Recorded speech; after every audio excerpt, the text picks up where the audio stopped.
Hey guys, JohnnyCrumps2000 here, and welcome to my latest Let's Play. And let's just check out this intro here, because it's... ouch. One of the most iconic intros probably in all of video games.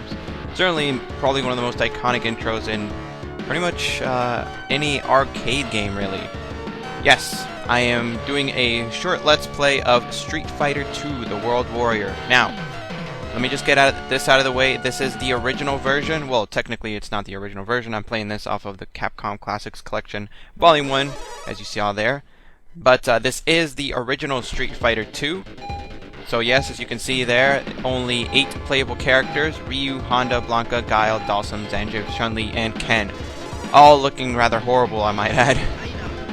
They didn't really, I guess, hit their look quite as much until the later games, especially after Super Street Fighter 2. So that's why, as you see some of them, they're gonna look a little wonky. But anyway, here we go. I chose Ryu because you know, he's Ryu. He's the main character. I wanted to show him off because just to show how much he's changed since the original Street Fighter, which, by the way, I also did a Let's Play of.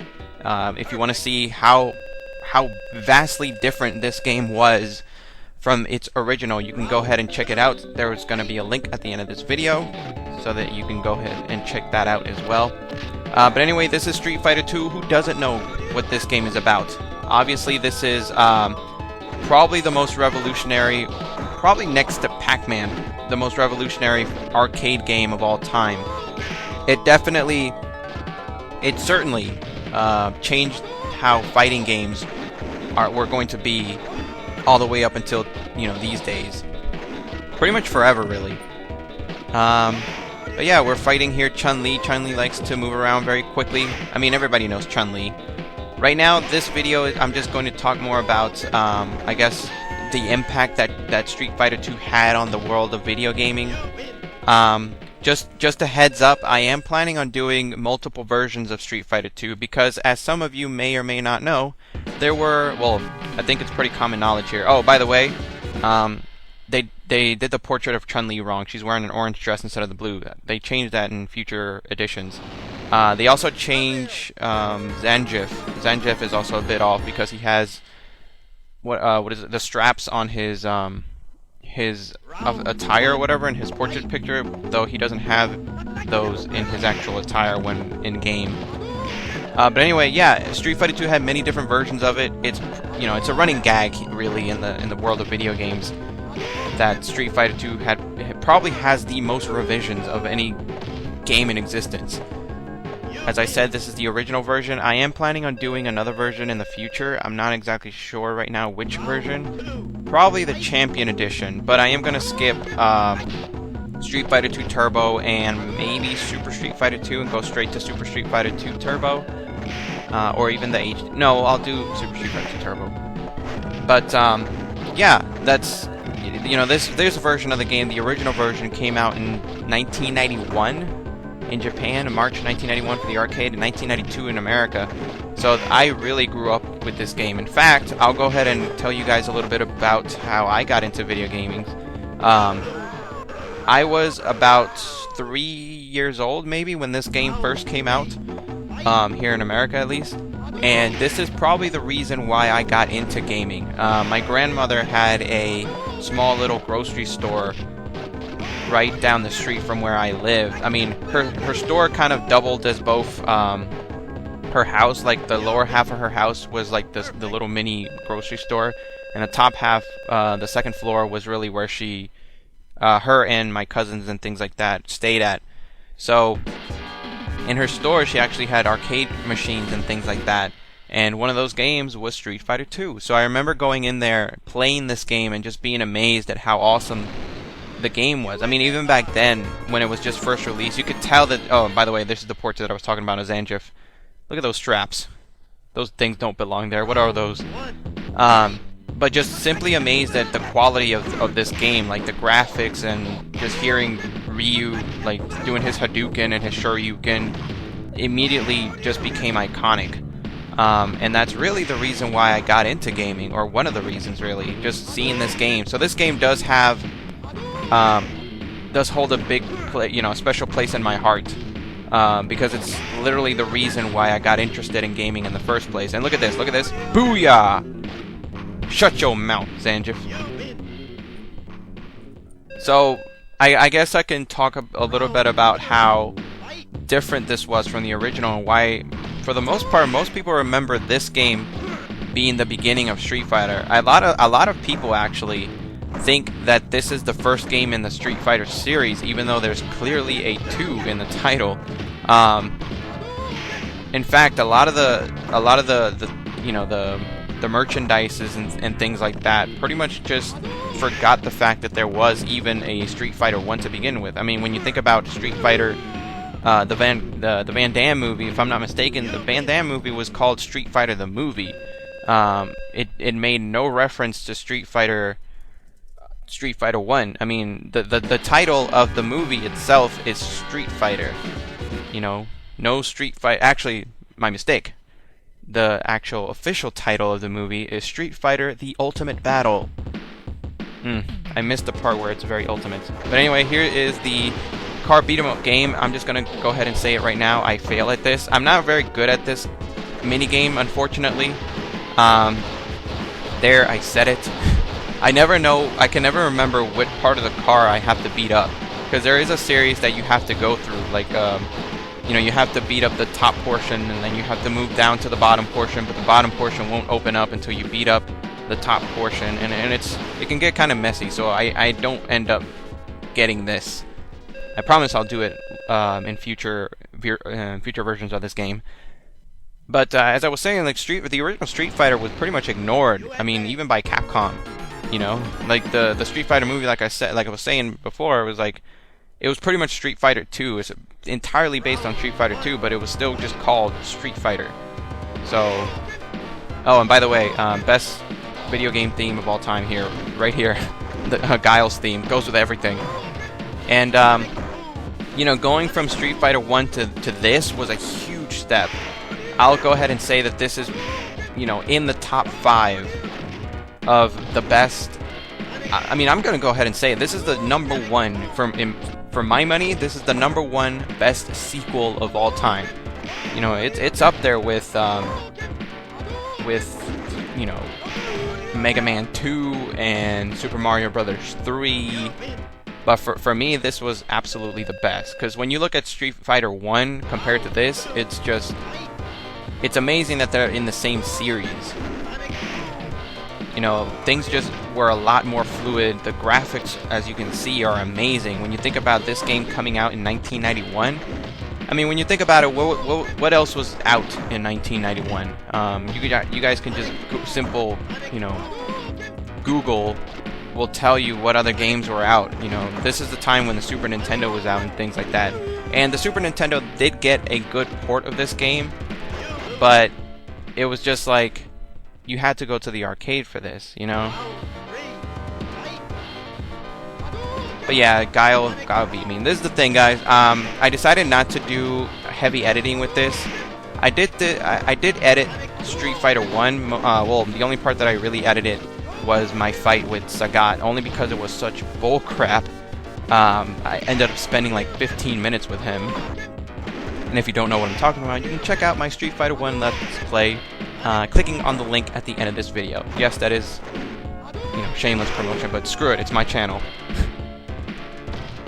So for this one, you guys will see me die a couple times. Have to use a couple continues. Here's the thing. I absolutely love Street Fighter 2. I love this game.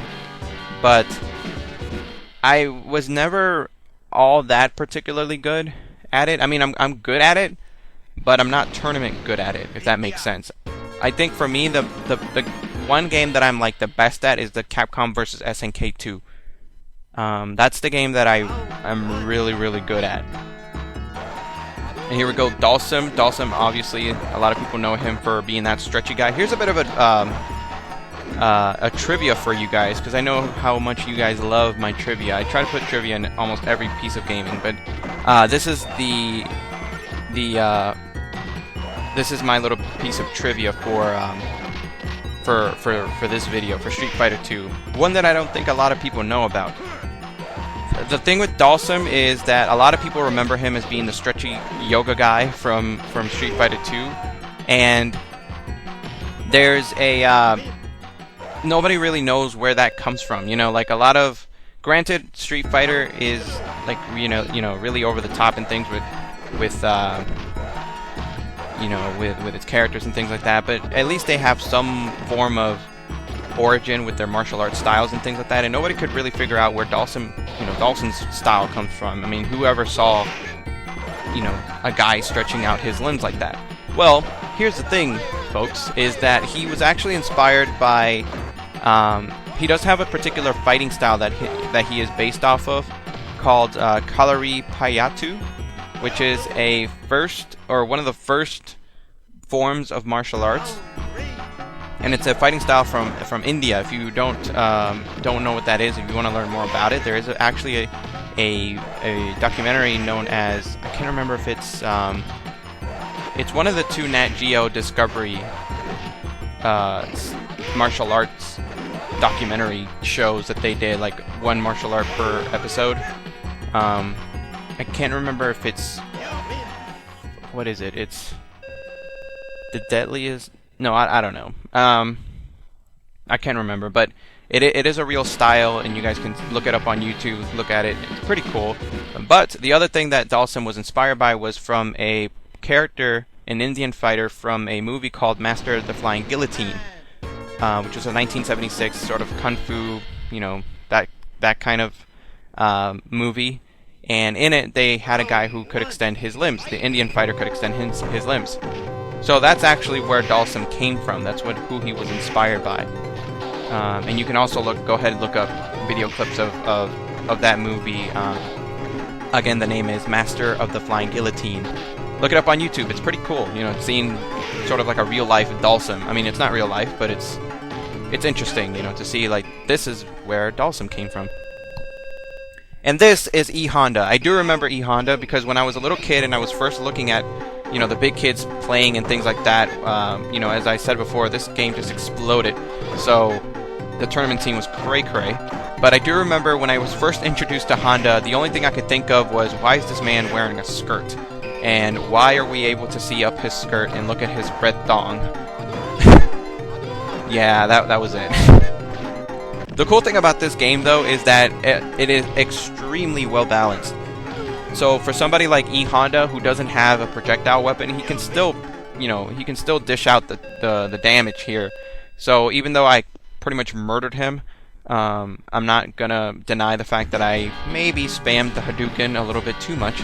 But a competent E Honda player would have demolished me if I kept spamming the Hadouken long enough. And that's the great thing about this game, is just how well balanced it is. And here's the barrel busting minigame. I fail at this too. I didn't get into my groove for whatever reason. I already missed one of those things. I might as well up there. Oop, there it is. Oop. That is just horrible. That is horrible. It was not my day when I recorded this. Oddly enough, the minigames are probably the one thing that got let go during the many ports. I do remember, I don't think that the minigames, either of the minigames, at least not the barrel busting one, made it to the Super NES version of Street Fighter 2, which is probably the version that a lot of people, or most people, remember. So now we're going up against Ken, the Ultimate Battle. See, this is where you would actually use the title, the Ultimate Battle. Not that crap Van Damme movie. Although I will say, the Van Damme movie, it's a guilty pleasure of mine, I will say that. Just with how crappy it is. The other thing I like to mention, though, is I really love Ken's theme. I really especially love the fact when it's, the version when it speeds up, because it's like, holy crap! But yeah, Ken will forever be known as the red guy to Ryu's main character. And as I mentioned before, Ken actually was one of the three, one of the three characters that actually came back from the original Street Fighter. The only other character that came back besides Ryu is Sagat. So, the only way that you could play as Ken, or the only way that you could see Ken in the original Street Fighter, however, was if you were player 2, which, of course, probably not a lot of people got to see. But yeah, he was in the original Street Fighter, and he was, along with Ryu and Sagat, the only other 2 people that returned from the original, which I always thought was kind of cool. Here's the thing, when we're about to start getting into the boss characters, which, by the way, in this version, they're not selectable. And as you guys can see there, we don't actually fight, we don't fight a mirror match, because in this game, for whatever reason, mirror matches hadn't been invented. It was something that was added later on in one of the enhancements, you know, the updated versions, and they made a big deal out of it. I still remember that, and I was like, huh. So yeah, so now we're fighting, but anyway, oh, sorry, as I was saying, it's like now you guys can see that we're fighting the 3 boss characters, which is Balrog, Vega, and Sagat, otherwise known as Balrog was supposed to be called Mike Bison. So yeah, I'm pretty sure that you guys already know the story. Like, when the game was brought over here to America, there was a big deal about Balrog being named M. Bison because, you know, he already looks like Mike Tyson, and his name being M. Bison, which, by the way, the M is confirmed to stand for Mike. So there was a big hoo-ha about, you know, Capcom was afraid that they were going to get sued for being too similar to Mike Tyson, so they changed it all up and made us all confused. I mean, look at him. He looks like Mike Tyson. Look at that gap. So there, you know, there was a big hoo-ha, and as you guys can see there, only three new countries were showed up or appeared on the map, which is the USA, which is where we are now, fighting Balrog. There is Spain, where we're going to fight Vega, and then there is Thailand, where we're going to fight Sagat. But you may be wondering, how come there's only 3 if there's 4 boss characters? And here's the thing that not a lot of people know about this, or at least, I shouldn't say that. This is my own theory, but what I like to think is that Capcom did that intentionally. They tried to kind of made you believe that you were only going to fight 3 characters, like 3 boss characters, and Sagat was going to be the final boss character again, like he was in the original Street Fighter. And it makes sense when you think about it, because right now there's only 3 that you can tell, like when you're fighting this or when you're playing this for the first time, you can tell, alright, this is the end. I'm hitting, you know, the end of the game. There's 3 boss characters. They're like tougher than all the other ones that I fought before. As you guys can see, there's Balrog is just completely murdering me. There's only 3 characters left. One of them is Balrog, the other one is Vega, and look at this! Sagat showed up again. You know, he was the final boss of the last game. Maybe he's going to be the boss, you know, the final boss of this game as well. So that's what I always thought. I always thought that Capcom did that intentionally to make you believe that you were going to fight Sagat a second time. But anyway, we beat Balrog. Screw you, sir, and your Mike Tyson look-alike self. By the way, the other thing that I noticed when I was a little kid was those girls in the background with bikinis. I always thought that was kind of scandalous. I mean, you gotta remember, I was used to Super Mario at this point. Super Mario, Pac-Man, Popeye for the arcade. I wasn't used to scantily clad women. So anyway, now we go to Vega, and look at that claw. Looks nothing like how it's supposed to look, but you know, they'll get better. They'll get better. So now we're in Spain. We're fighting Vega. Vega is probably, or not probably, he is, I'm pretty sure, the most agile and fastest character in the game. I'm pretty sure he's faster than Chun-Li. He certainly can jump higher, and he does have the wall jump, like Chun-Li has, I believe. Yeah, she does. And with Vega, honestly, he's never really given me that much of a trouble, or at least not when I'm playing as Ryu or Ken, or even, you know, guys like Guile. Mainly because if you have a projectile character, like if you have somebody with a projectile, like the characters I just mentioned, he won't give you all that much trouble, especially if you have an anti-air move like the Shoryuken. Mainly because he does jump around very quickly and things like that, but he has to jump in to do a lot of his moves, like he did right there. And I just never had a big problem with Vega. I have no idea why Balrog, though, has always gives me a bit of trouble every time I face him for the first time in any of these games. And look at that. Ugh. He's so unpretty. By the way, a lot of people thought that this was Geki when they first saw this game. It's like, alright. And now we get to our third bonus, or our third and last bonus game, which is we're trying to bust up these crates, not crates, these barrels that have fluid in them, lighter fluid, and if you punch them or kick them at the wrong time, they will mess you up because they will set you on fire, as I so eloquently demonstrated just now. Yeah, that's right, I demonstrated. I did that on purpose. No way that could have happened in on its own, right? No, certainly not. So now we go on to the quote-unquote last level, Thailand, and now we're fighting. Holy crap! It's Sagat. What's wrong with his lips? But yeah, as I was saying, when I first saw this, or not really when I first saw this, but when I first noticed this, I always thought that maybe they did that on purpose. You know, like this is our like redemption. We're fighting Sagat a second time, and as you guys can see there, he does have his scar on his chest. Now, if you saw my Let's Play of Street Fighter 1, you'll notice that in that game, he actually doesn't have a scar. And the reason for that is because in that game, canonically, Ryu is the one that gave him that scar using a Shoryuken, or rather a Metsu Shoryuken, which is the Dark Hado version of the Shoryuken, more powerful with evil intent. Because Ryu, in the storyline at least, at the end of Street Fighter 1 during the tournament, he was losing, and he was so overcome with trying to beat Sagat that he let himself be overtaken by the Dark Hado, and you know, he I think storyline-wise, Sagat had already beaten him. Like, Sagat had already, like, he had already beaten down Ryu.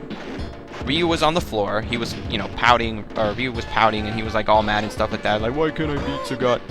Sagat, noticing that he had already won, walked over to Ryu and was going to help him up, like, he was extending his arm, like, his hand to help him up, and Ryu, that's when he was, you know, he let himself be overcome by the Dark Hado, and that's when he left the scar on Sagat's chest.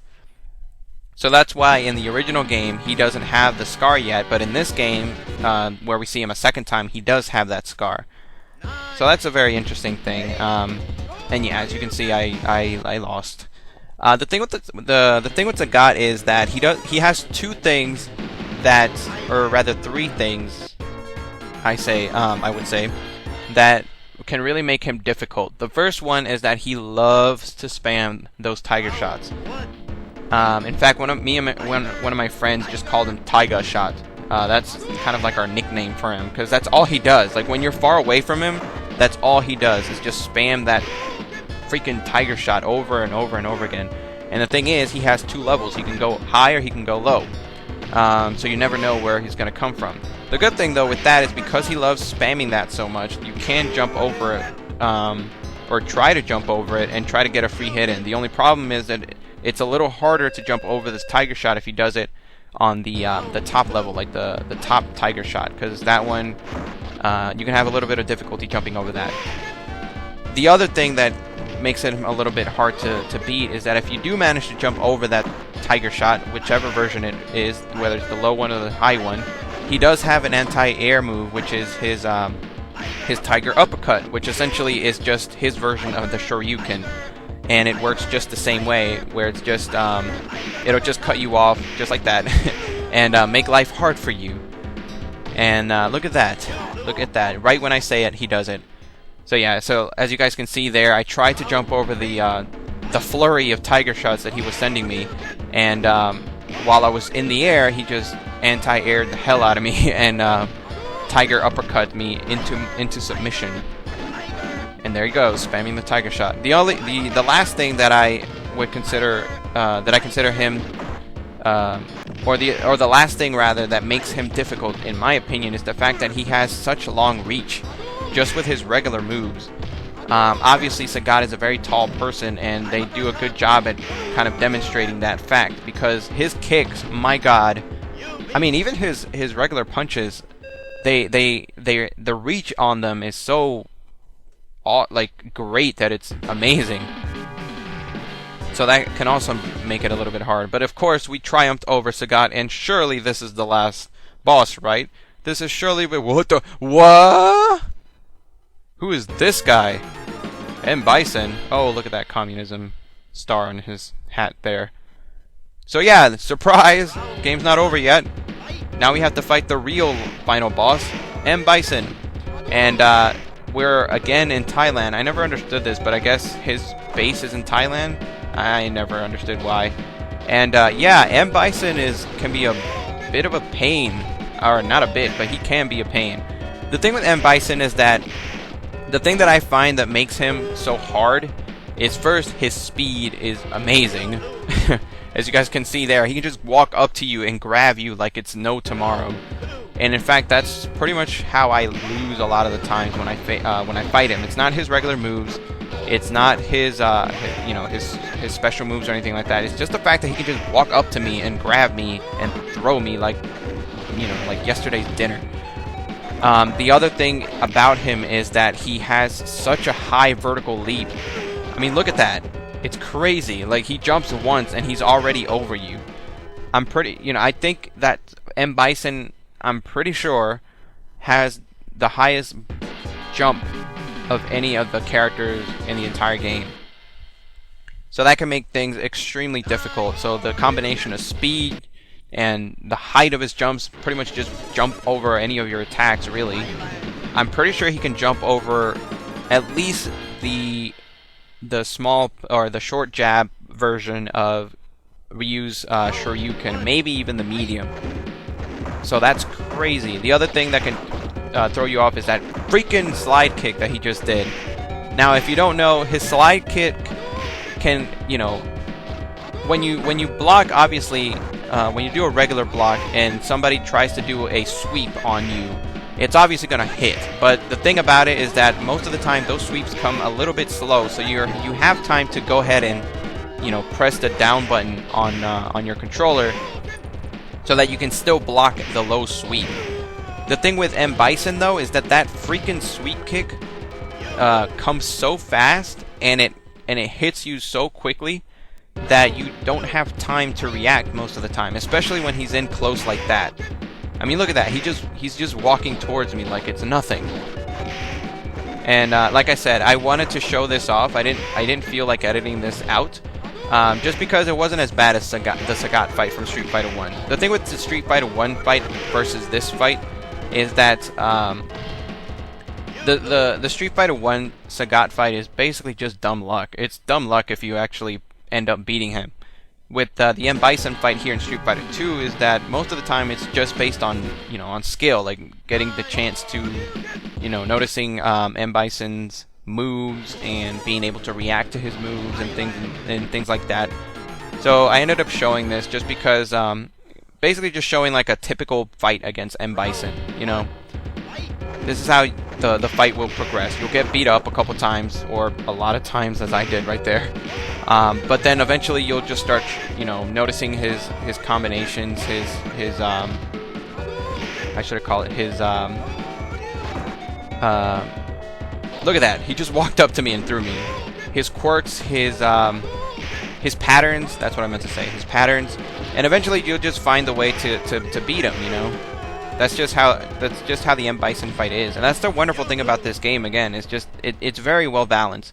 It looks impossible. I mean, it is a very difficult fight against M. Bison, but it can be done. Eventually, you'll start noticing his weaknesses. Like right there, every time he gets up, he has this moment of like where he doesn't really do anything.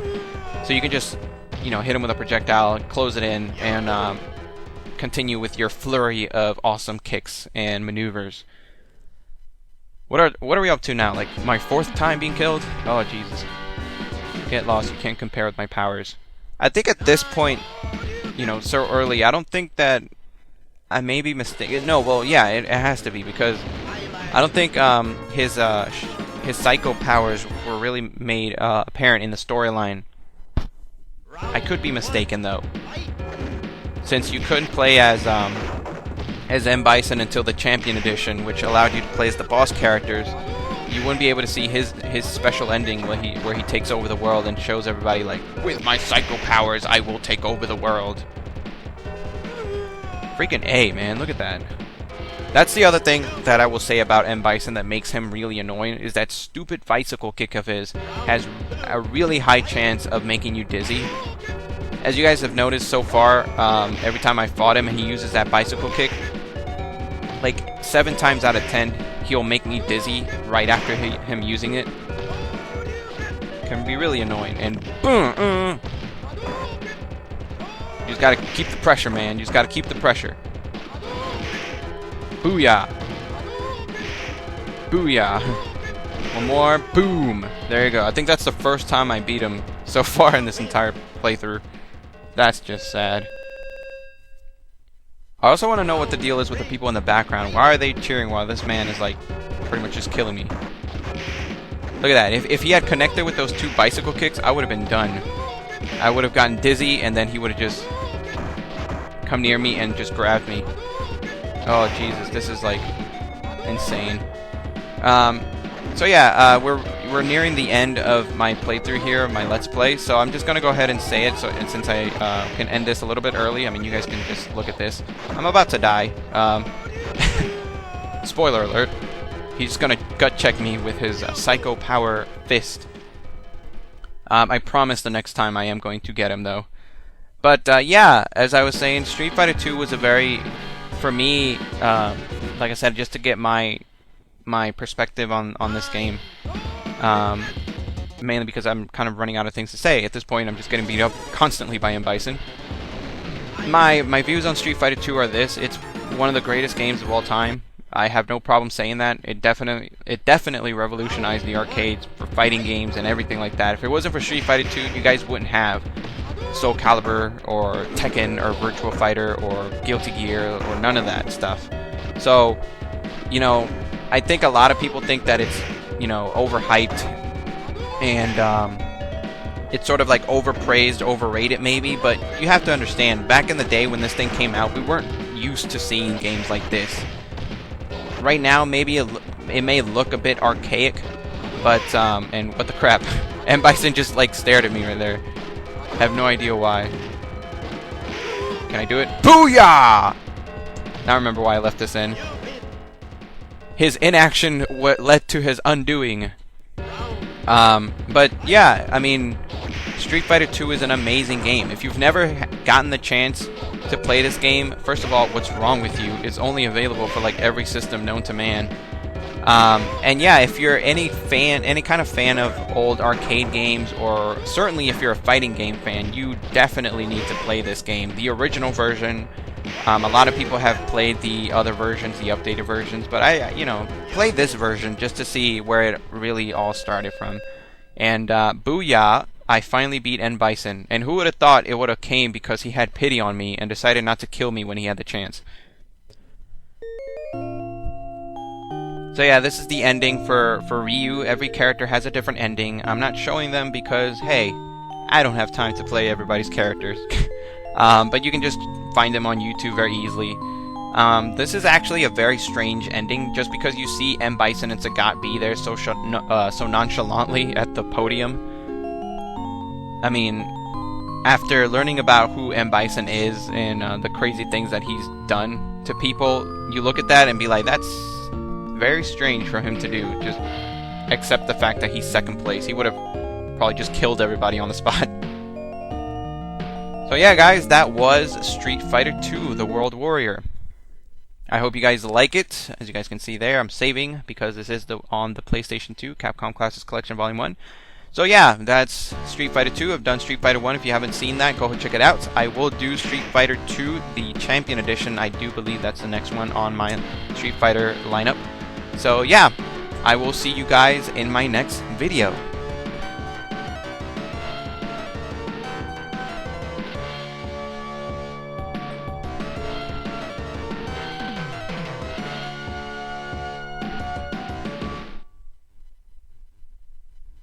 As always, if you like this video, be sure to hit that like button and subscribe to my channel if you want to get more stuff from me.